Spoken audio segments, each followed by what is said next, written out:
Welcome to Penrose Learning, where we make understanding easy. In this video, I will explain how to make quinoa for babies. First, measure out 1/4 cup of quinoa. It's crucial to rinse the quinoa very well under cold, running water for at least 2 minutes. This process removes saponins, which are natural coatings that can give quinoa a bitter, soapy taste.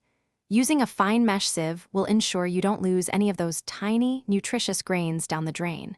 This simple step makes a big difference in flavor. Now, let's cook it. Transfer the rinsed quinoa to a small saucepan. Add 1 cup of water to the pot. Bring the water and quinoa to a boil over medium-high heat.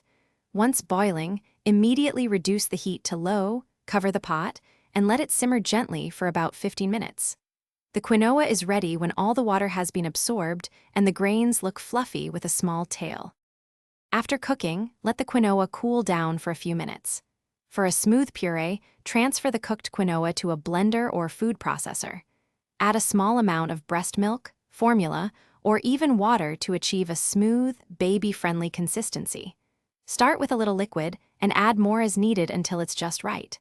Serve 1 to 2 tablespoons as a nutritious first food for your little one.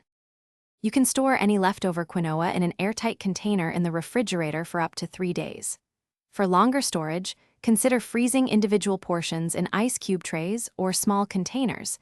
They'll keep well for up to 1 month. Remember to always check the temperature before serving to your baby. Also, for easy meal prep and storage, check the description below for a link to some fantastic leak-proof containers, along with other helpful deals. Enjoy introducing this healthy grain to your baby. Thanks for watching. If this was helpful, leave a like and consider subscribing. See you next time.